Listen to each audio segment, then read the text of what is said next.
하나님 말씀 보겠습니다. 하나님 말씀은 시편 107편 12절에서 15절입니다.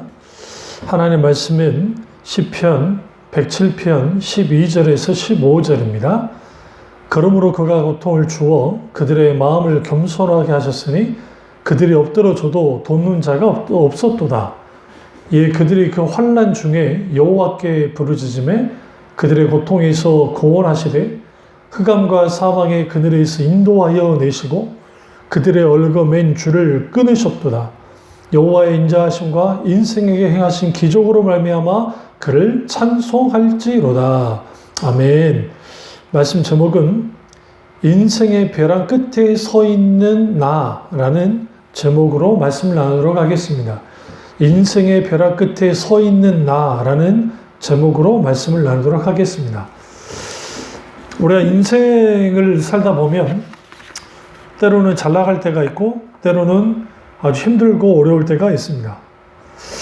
그러나 우리가 어느 누구나 인생의 갈림길에 서 있어야 할 때가 있고 또 그리스도인들도 세상 사람과 마찬가지로 때로는 여러 문제와 힘들고 어려운 일들, 벼랑 끝에서 절망과 곤고함에 몸부림치는 그러한 한 사람으로서의 모습을 드러내기도 합니다.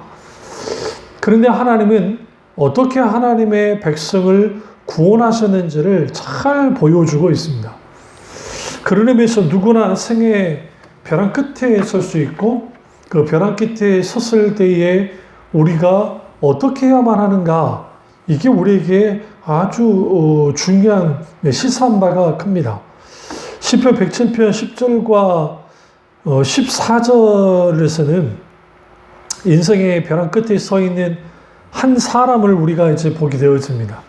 이 시편 기자가 이 말씀을 기록할 때에 그것을 자기 자신이 경험한 경험일 수 있고 아니면 경험을 토대로 한 어떤 모든 사람을 염두한 일반화된 그러한 내용일 수도 있습니다. 특별히 시편 기자가 10절과 11절에 107편 10절과 11절에 이렇게 말합니다. 사람이 흑암과 사망의 그늘에 앉으며 곤고와 쇠사슬에 매임은 하나님의 말씀을 거역하여 지존자의 뜻을 멸시함이라 라고 말합니다. 인생의 벼랑 끝에 서 있는 사람들, 그들은 결국은 하나님 그분의 말씀을 거역하고 하나님의 뜻을 멸시한 사람임을 분명하게 말하고 있습니다. 그리고 그들은 흑암과 사망의 그늘에 앉아 있다라고 우리에게 분명하게 말합니다. 그래서 모든 사람은 인생의 벼랑 끝에 서 있는 겁니다. 내가 특별하게 큰 문제가 없어도, 내가 어떤 경제적인 위기가 없고 건강에 어떤 문제가 없고 인생에 살아가는 어떤 문제가 없다 할지라도 사실 모든 인간은 벼랑 끝에 서 있는 겁니다. 그래서 하나님의 손을 붙잡지 않으면, 하나님이 우리를 붙들어 주지 않으시면 우리는 절대로 그 벼랑 끝에서 벗어날 수 없는 아주 위태한 상태에 있는 존재가 인간임을 우리는 분명히 알 수 있습니다. 그래서 오늘 시편 107편의 시편 기자가 인생의 벼랑 끝에 서 있는 인간의 상태를 두 가지로 묘사하고 있습니다. 하나는 육체가 죽음과 같은 절망에 빠져 있다고 말합니다. 그래서 오늘 시편 기자가 죽음과 같은 절망을 느끼고 있습니다. 그래서 흑암과 사망의 그늘에 앉으며라는 표현을 하고 있는 겁니다. 그렇습니다. 모든 사람은 이제는 흑암과 사망의 그늘에 앉아 있습니다. 어두운 감옥에 갇혀있는 것 같은 그런 주일수의 모습을 나누고 있는 그것이 인간이라는 거예요. 인생의 벼랑 끝에 있는 절망의 모습이 마치 이제 사형이 확정된 사형수가 지하 감옥에 갇혀있는 것 같은 그 모습으로 표현하고 있습니다. 이게 인간이에요.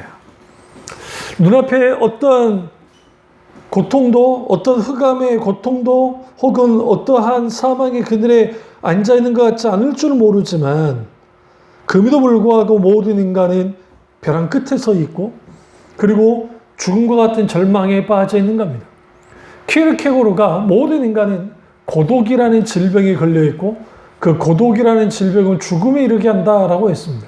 그렇습니다. 모든 인간은 하나님을 떠난 인간은 고독 가운데 있을 수밖에 없고 그 고독은 절대적인 고독이고 하나님과 단절되어서 일어나는 고독이고 그들은 흑암과 사망의 그늘에 앉아있는 벼랑 끝에 있는 것과 똑같다는 것. 그렇다고 하면 그리스도인은 어떠합니까? 그리스도인들은 이제 소위 말하는 죄로 인하여 원죄로 인하여 흑암의 그늘에 앉아있는 존재는 아니지만 그럼에도 불구하고 여전히 우리 속에 죄의 본성이 아직 남아있기 때문에 여러 고통과 문제와 궁핍한 생활 아니면 건강의 문제 다른 사람과의 관계 하는 일이 안 되는 것 어떤 물질적인 문제 여러 이러한 것들 때문에 우리가 아주 힘들고 어려운 절망 상태에 빠질 때가 있습니다. 그런데 그 절망 가운데 절망 속에 들어가 있는 상태 마치 감옥에 갇혀 있는 것 같은 상태에 서 있습니다. 그런데 하나님의 자녀들이 인생의 벼랑 끝에 서는 것은 사실상 의미가 없습니다. 왜냐하면 하나님이 이미 우리 인생을 책임지시고 우리 인생을 붙들고 있기 때문에 그렇습니다. 우리도 세상 사람과 다를 바 없이 아파하고 힘들어하고 고통스러워합니다. 근데 세상 사람과 전혀 다른 것은 하나님이 끝까지 벼랑 끝에 서 있는 우리의 손을 놓지 않는다는 거예요. 그러나 세상 사람들은 자기 스스로 벼랑 끝에 매달려서 버텨야 되기 때문에 자기 손의 힘이 빠진 순간 벼랑 끝으로 떨어져 버리는 겁니다. 그런 점이 다릅니다. 어쨌든 인생의 벼랑 끝에 있는 인간의 두 가지 상태는 죽음과 같은 절망에 빠지는 상태, 흑암과 사망의 그늘에 앉아있는 것 같은 상태, 그 상태에 있고 다른 하나는 영혼이 죄수와 같은 속박을 당하고 있는 상태라고 오늘 시편 기자가 말하고 있습니다. 그래서 시편 7편 10절 후반절을 보시면 곤고와 쇠사슬의 매임은이라고 표현하고 있습니다. 인생 벼랑 끝에서 육체적으로는 죽음과 흑암과 사망의 그늘에 앉아있는 것 같은 절망의 상태, 벼랑 끝에 있는 상태에 있고 또 하나는 속박당하는 상태, 영혼이 자신의 힘으로는 어떻게 할 수 없는 그 속박 아래에 있는 그런 상태에 있게 되어집니다. 그래서 우리의 육체적 환경이 아무리 고통스럽다 할지라도 우리의 영혼이 진정한 평안을 누린다고 한다면 거기에 자유함이 있고 거기에 진정으로 어떤 절망이 아니라 소망을 품게 되어지는데 우리의 영혼이 이제 쇠사슬의 매임과 같은 그런 눌림과 그리고 거기에 매임 속에 있게 되어지면 거기에는 자유를 잃어버리고 무엇보다 그 속에서 몸부림 치면 칠수록 더 큰 시면의 기품에 아주 그 고통 가운데 더 들어가 버리는 거예요. 그래서 하나님의 자녀들이 이렇게 마음의 이런 눌림과 묶임 속에 있게 될 때 그 속박으로서 벗어날 수 있는 길은 오직 예수 그리스도의 십자가의 능력, 십자가의 복음에 힘지 않고서는 절대로 벗어날 수 없습니다. 로마서 8장 우리 1절을 보시겠습니다. 같이 찾으시죠? 로마서 8장 1절입니다. 로마서 8장 1절을 보시면 이렇게 말합니다. 그러므로 이제 그리스도 예수 안에 있는 자에게는 결코 정잠이 없나니 이는 그리스도 예수 안에 있는 생명의 성령의 법이 죄와 사망의 법에서 너를 뭐했다? 해방하였습니다.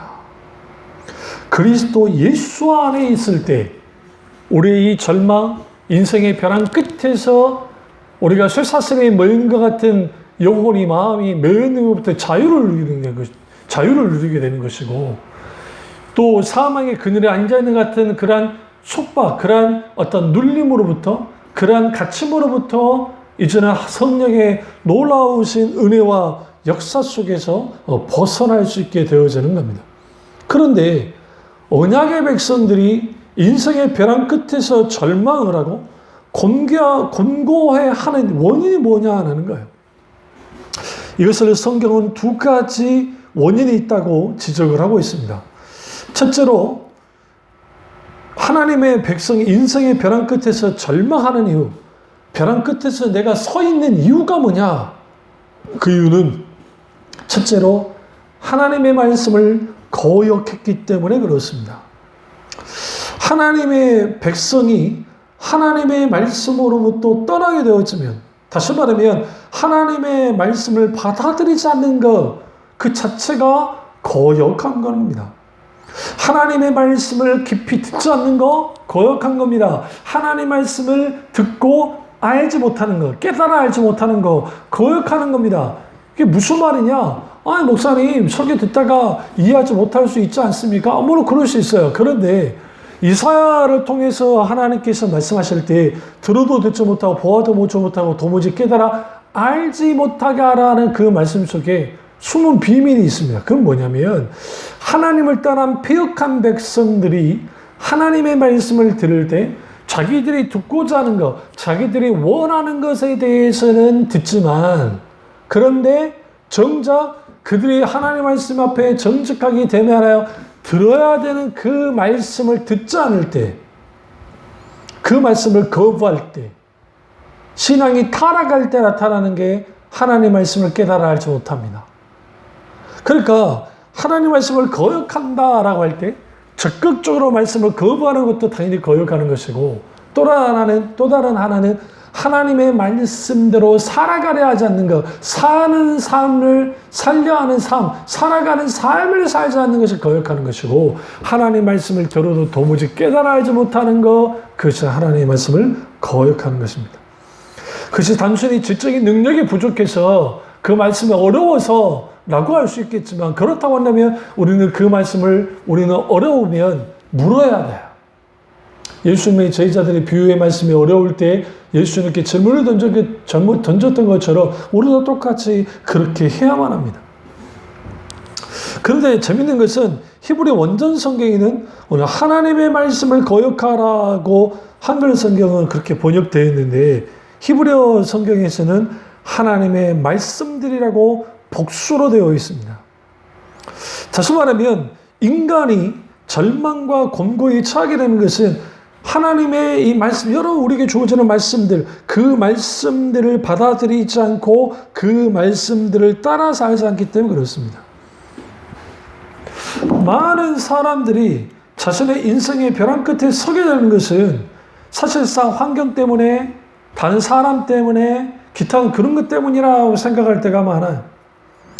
그러다 보니 이러한 일들이 계속 원망과 그리고 불만을 쌓아가는 것이죠. 문제는 하나님을 믿지 않는 사람들은 뭐 그렇다 그럴 수 있는데, 신자들 속에서도 이런 일들이 종종 일어난다라는 거예요. 여기서 우리는 뭘 할 수 있냐면, 모든 절망과 속박으로부터의 회복과 구원은 사실 나 자신이 문제가 되었기 때문에 일어난다는 사실을 먼저 인정하고 깨닫고, 그리고 실질적으로 나 자신을 살필 때 비로소 거기로부터 우리가 이제 그 인생의 벼랑 끝에서부터, 절망의 끝으로부터 우리가 이제 걸어 나올 수 있는 그런 시작이 되는 거예요. 근데 그게 아니고 누구 때문에 환경이 어때서 이렇게 된 거라고 해버리면, 거기는 어떠한 정말 진정한 기쁨도, 어떠한 하나님께로부터 주어지는 놀라운 은혜도 누릴 수가 없습니다. 그렇다고 한다면 인생의 여러 문제를 만나고 여러 곤고한 일들이 벌어질 때에 그것이 나를 짓누르고 나를 힘들게 하는 것은 사실이에요. 그런데 여기서 우리가 중요시 할 게 뭐냐면, 힘들게 하고 어렵게 하는 것은 사실인데 그게 나를 무조건 벼랑 끝으로 모은 것만은 아니라는 거예요. 그럼 왜 그런 일들이 벌어졌는가? 결국은 우리가 하나님의 말씀을 사모하고 그 말씀을 내 삶의 중심에 두고 그 말씀을 따라 한 걸음 한 걸음 사는 삶을 살아가면 여러 위기와 문제와 힘들고 어려운 일들을 경험할 때에 그걸 잘 이겨나갈 텐데, 그리고 그것에 대하여 우리가 깊이 묵상함으로 나아가서 이러한 곤고함과 어려움과 힘든 일들이 우리의 신앙이 성숙되어지도록 한 걸음 한 걸음 더 자라나고 나아가도록 만들 텐데, 그게 아니라 그냥 이런 어떤 고통과 문제와 힘들고 어려운 일이 있으면 빨리 벗어나게 해달라는 기도까지는 하는데, 정작 내가 이러한 인생의 변화 끝에 선 이유에 대해서는 깊이 생각지 않는 거야.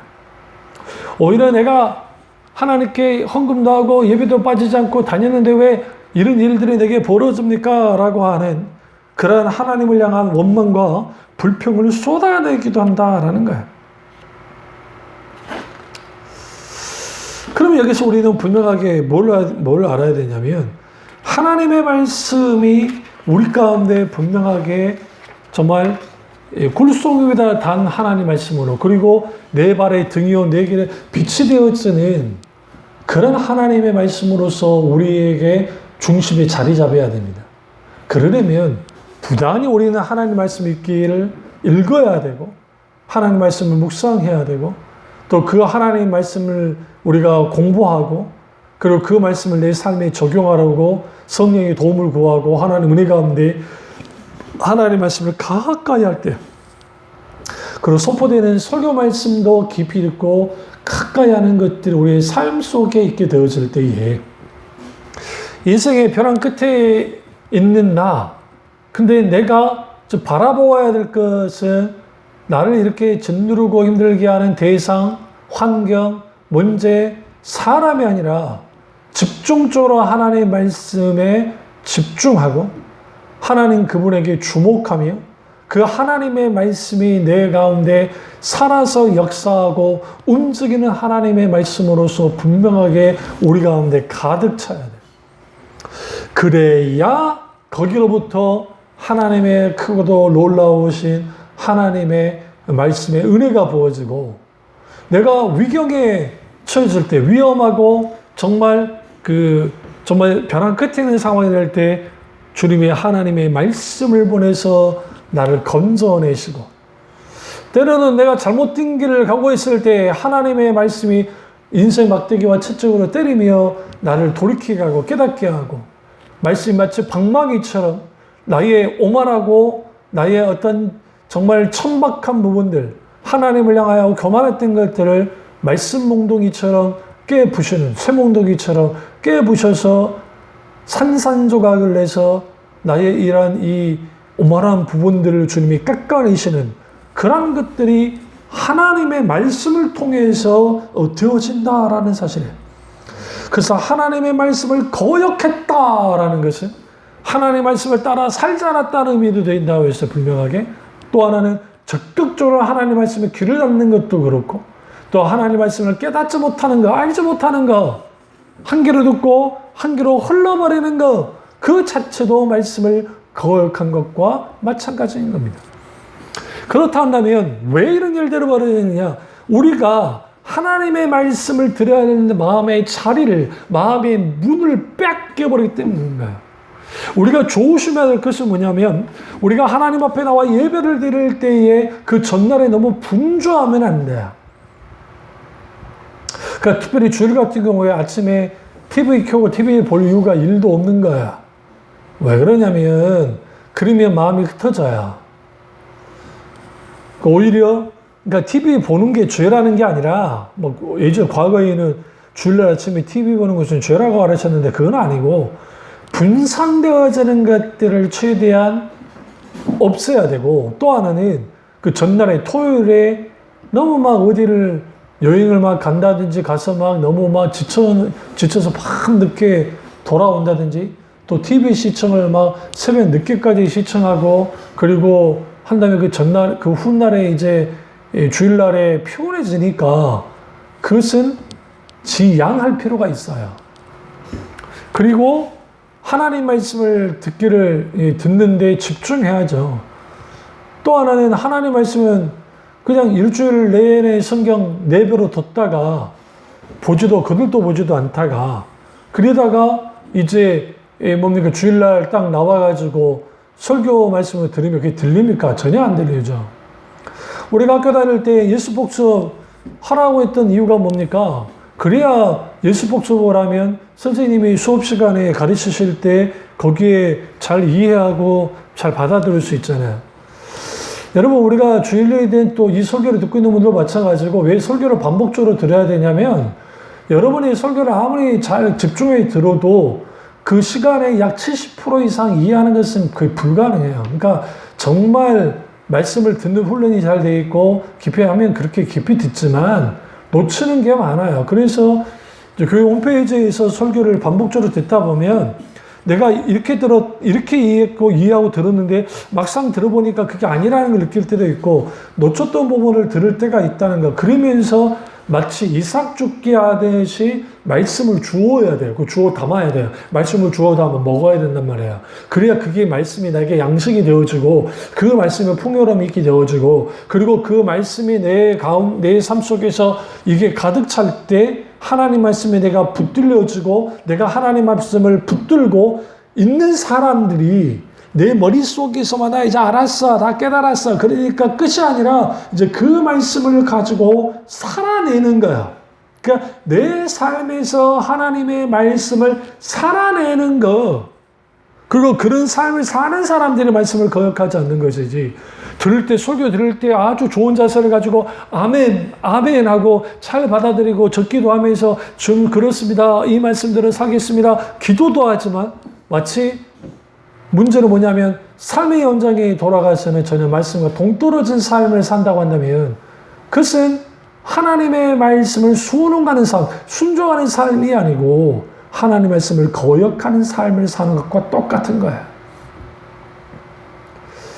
그러니까 여러분 하나님 앞에는 나는 몰라서 그랬습니다 라가 통하지 않아요. 왜 그러냐면 이미 성령께서 성령을 통해서 우리에게 하나님의 말씀 66권의 하나님의 말씀을 우리에게 주셨기 때문에 그렇습니다. 계시된 말씀이 주어졌고 그렇다고 한다면 우리는 성령님을 의지함으로 성령님께 지혜를 구하고 그 말씀을 한글 하나하나 읽어나가기 시작할 때 성령께서 깨닫게 하시고 알게 하시는 거예요. 그리고 그 말씀을 깊이 알아가게 될 때 깊이 그 말씀 가운데 우리가 들어가기 시작할 때 비로소 하나님의 창조의 목적부터 시작해서 그리고 그 하나님의 섭리와 하나님의 통치하시는 하나님의 나라와 관련된 일련의 모든 것들, 하나님의 뜻, 하나님의 말씀, 정말 굵은 물줄기처럼 하나님의 구속의 역사가 흘러가고 언약의 역사가 흘러가고 하나님의 비밀의 경전이 흘러가고 하나님께서 이제 묵시적인 종말을 통해서 어떻게 하나님께서 이 종말을 이루시는지 그리고 그 속에 흐르는 하나님의 카이로스 시간, 하나님의 구속의 시간들 그 외에도 세밀하게 들여다보면 그때그때 주셨던 그 하나님의 계시에 밝혀지는 일들, 계시의 말씀들 그리고 그 말씀이 점진적으로 그 계시가 베일이 벗겨질 때 모든 계시가 예수 그리스도께 모아지는 그리고 예수 그리스도를 통해서 모든 계시가 완성되어지는 것을 봄을 통해서 우리는 거기에서 결국은 딱 이거예요. 성경을 읽고 성경의 말씀을 듣고 있는데 마지막 딱 우리는 무엇을 하게 되냐면 모든 성경은 결국은 예수 그리스도에게 통하고 예수 그리스도께 모든 초점이 맞춰 있다는 것을 알게 되어져요. 예수 그리스도 그분, 하나님 아들 예수 그리스도 그분 외에 구원자는 없고 예수 그리스도를 통해야만 하나님께 나아가고 예수 그리스도를 만난 자들, 보는 자들, 믿는 자들이 하나님을 보고 아는 것처럼 그래서 우리가 분명하게 이 하나님의 말씀을 거역하지 않은 자들 그들의 인생의 벼랑 끝에 이제 만약에 그런 환경이 조성된다 할지라도 예수 그리스도 안에서 우리를 짓누르는 사망과 이 어두움의 흑암의 그늘에 앉아있는 것들을 깨뜨리고 벌떡 일어서는 것이고 그리고 쇠사슬에 묶여있는 수많은 모든 묶임으로부터 그리스도로 말미암아 승리하는 거예요. 명심하십시오. 예수 그리스도께서 모든 걸 승리했습니다. 그렇기 때문에 그리스도인들은 승리하며 사는 게 아니에요. 그게 아니라 이미 승리하신 예수 그리스도의 승리를 따라 사는 거예요. 승리하심을. 그러니까 우리가 바둥바둥하면서 내가 승리해야 돼, 내가 이겨야 돼가 아니라 이미 예수 그리스도가 승리하셨다고요. 이기신 승리를 우리가 의지하고 승리의 길을 걸어가는 거야. 누구를 의지함으로? 예수 그리스도를 의지함으로. 예수 그리스도만 바라보면서 그렇게 나아가는 사람들, 그렇게 신앙생활 하는 사람들이 그리스도인이래. 그런 사람들이 벼랑 끝에서부터 벗어납니다. 두 번째로, 이 인생의 벼랑 끝에 내가 왜 서게 되는가? 그 이유는 하나님의 뜻을 멸시하기 때문입니다. 하나님의 말씀을 거역하는 것이 실천적인 불신앙이라고 한다고 한다면 하나님의 뜻을 멸시하는 것은 불신앙의 뿌리가 무엇인지를 보여줍니다. 그것은 곧 바로 교만인 거예요. 하나님의 뜻이냐 내 뜻이냐에 사이에서 많은 교인들이 갈등합니다. 왜냐하면 하나님 뜻이 내 뜻과 맞으면 그것만큼 좋은 게 없는데 이신전심이니까. 그런데 우리의 생각과 계획이 하나님의 생각과 계획과 달라야. 모든 인간은 아무리 미래를 예측하는 사람이라 할지라도 한 치 앞도 내다볼 수 없어요. 그 이유는 뭐냐면 내일의 시간은 우리에게 주어진 게 아니니까 그래요. 많은 사람들이 내일의 시간은 내게 주어진 거야 라고 생각합니다. 그래서 달력에 이제 내일 아니면 언제 있어 라고 표시도 하잖아요. 그러나 이 밤에 이 시점에 내 생명이 이제 8월에 사그라져 버리면 내일의 시간은 내 것이 아니에요. 그래서 인간에게 주어진 모든 시간은 오늘이에요. 내일의 시간은 하나님의 장중에 붙들려 있습니다. 그런데 너무나 많은 사람들이 어제의 시간, 어제의 삶, 어제의 계획, 어제의 상처, 어제의 자기가 이루었던 일들, 그래서 어제 내가 과거에 묶여 사는 사람들이 있습니다. 그리고 그 과거에 묶여있던 것들을 가지고 오늘의 고통 가운데 있게 되는 사람들이 있는 거예요. 그게 대표적인 게 상처야, 상처. 힘들고 어려운 상처, 고통들.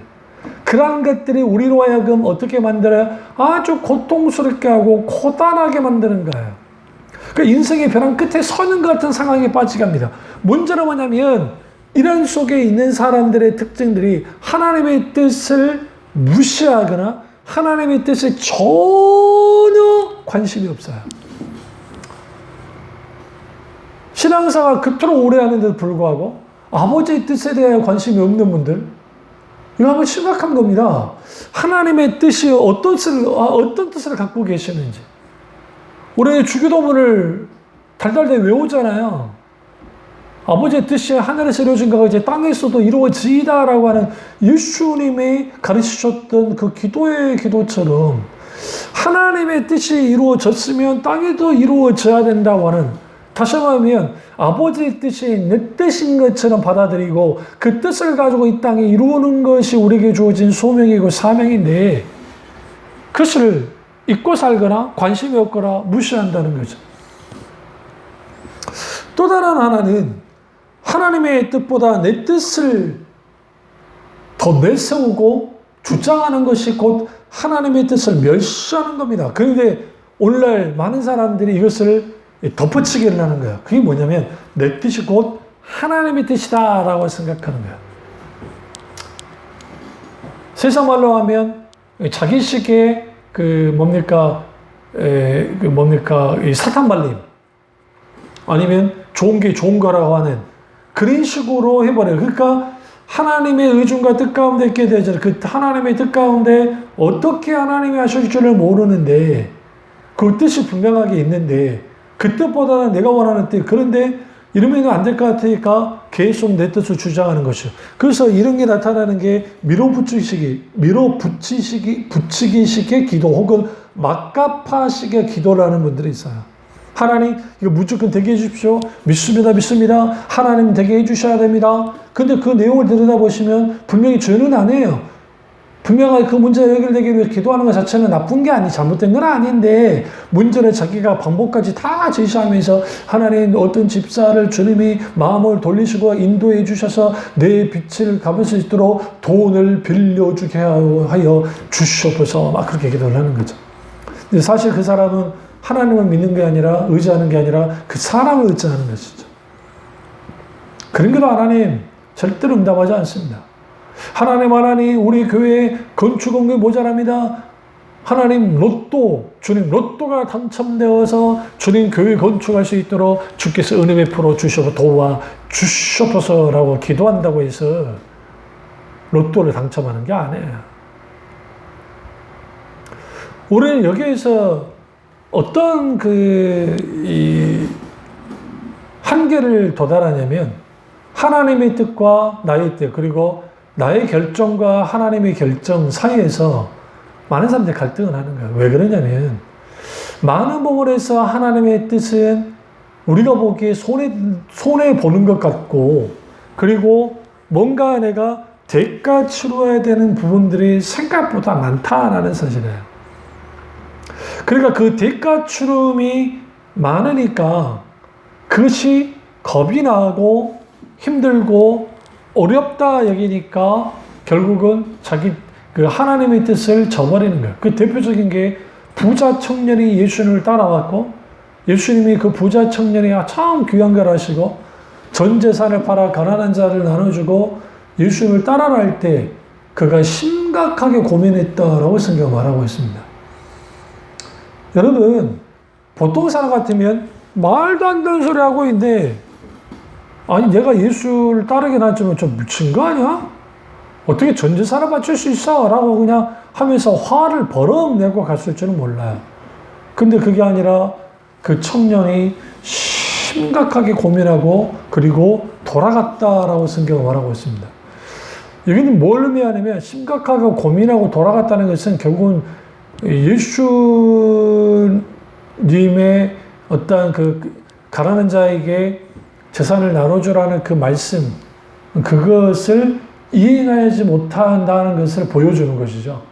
근데 여기서 한 걸음 또 더 나아갈 필요가 있어요. 그 단순히 가난한 자에게 물질을 나눠주지 못했다라는 것보다 예수님보다 돈을 더 사랑했다라는 것, 더 의지하고 했다라는 것을 보여주고 있는 겁니다. 그러니까 하나님의 뜻과 내 뜻 사이에서 하나님의 뜻이 우리에게 주어질 때 그 뜻이, 그 말씀을 지키는 것이 힘든 이유는 하나님보다 내가 원하는 것, 그것을 더 사랑하기 때문에, 더 가치 있게 여기기 때문에요. 그래서 요한 1서에도 그렇고 요한 사도가 계명은 무거운 게 아니다라는 거예요. 왜? 하나님을 사랑하는 자에게는 계명은 쉽다라고 했어요.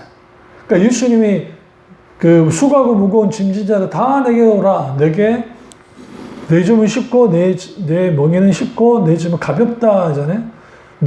내 멍에는 쉽고 내 짐은 가볍다라고 하는 이유는 뭐냐면 결국은 주님께 모든 것을 넣어드렸을 때에 주님 함께 전화가는 것이잖아요. 주님이 우리에게 초청하는 거예요. 아버지의 뜻으로. 그것은 우리를 고탕 먹이기 위함도 아니고 우리를 어렵게 하고 곤란에 빠지게 하기 위함이 아니라 우리에게 가볍게 하고 쉽게 하기 위함이야. 그러니까 인생의 짐과 고통과 어려움과 이런 것들이 짊어지면서 뭔가 아둥바둥 살아가는 사람들이 있어요. 그런데 그들 속에서 어떤 문제가 발생되어지냐면 그들 속에서 그러다 보니 거기에서 어떤 문제가 생겨요. 계속 그것을 짊어지고 사는 거예요. 그 매일이 악몽 같은 것이죠. 매일이 힘들고 어려워 죽을 것 같아요. 그러니까 이러한 것들로부터 진정한 자유와 기쁨을 누리려면 하나님의 뜻에 순복해야 돼요. 하나님의 뜻에 우리는 납작 엎드려야 되고 그 하나님의 말씀이 우리 가운데 주어질 때에 그 하나님의 말씀이 내게 진정한 기쁨이자 그리고 하나님의 뜻을 내가 사랑함으로 사모함으로 내가 지키려 나아가는 한 걸음 한 걸음 나아가는 그러한 것들 그 말씀을 그 하나님의 뜻 가운데 우리가 예수님이 수많은 갈등을 하셨지만 십자가 지기 전에 나의 원대로 마옵시고 아버지의 원대로 해달라는 그 주님 말씀처럼 우리 수많은 어떤 갈등과 고민을 하지만 결국은 아버지의 뜻에 순복하고 순응할 때, 거기에 순종할 때, 분명히 예수 그리스도의 십자가에 죽으셨지만 부활하시고 진정한 사망 권세를 이기시고 승리하셨습니다. 결국 벼랑 끝에서 벗어날 수 있는 길은 결국 하나님의 뜻에 순종하는 길밖에 없습니다. 그 뜻을 따르는 길밖에 없습니다. 그렇게 따를 때에 하나님께서 내 영혼을 고치시고 내 영혼을 일으키시고 내 영혼을 회복시켜 주시는 거예요. 그리고 그 하나님이 나를 이제는 보다도 단단한 존재로 주님 만들어 주실 뿐만 아니라 어떤 상황과 문제와 역경 속에서도 이렇게 저렇게 넘어지긴 하지만 다시 일어서고, 그리고 든든히 하나님의 뜻을 알고 내가 하나님 말씀을 거역하지 않고 우리가 그 말씀 안에 살아가기 시작할 때, 붙들고 살아가기 시작할 때 우리는 벼랑 끝에 서 있는 내가 아니라 말씀 앞에 서 있는 나, 하나님 앞에 서 있는 나인 것을 알게 되어집니다. 거기에 진정한 승리가 있고 평안이 있고 자유가 있습니다. 이 놀라운 은혜를 누리는 우리 교우들 다 되시기를 주님의 이름으로 축원합니다. 기도하겠습니다. 사랑의 주, 역사의 주, 은혜의 주님 우리와 함께 하시고 소폰의 말씀이 나의 말씀이자 우리 말씀 되어지기 원합니다. 주님 강하게 말씀으로 붙들어 주시고 우리가 진정으로 벼랑 끝에 서서 내가 절망하고 아파하고 고통하고 그렇게 끌려가는 것이 아니라 눌려 사는 것이 아니라 예수 그리스도로 말미암아 크고 놀라운 자유를 누리며 평안과 기쁨 가운데 살아갈 수 있도록 은혜 위에 은혜를 베풀어 주시옵소서. 오늘의 주님 안에 홀로 영광 받기를 원하고 예수님의 이름으로 기도드립니다. 아멘.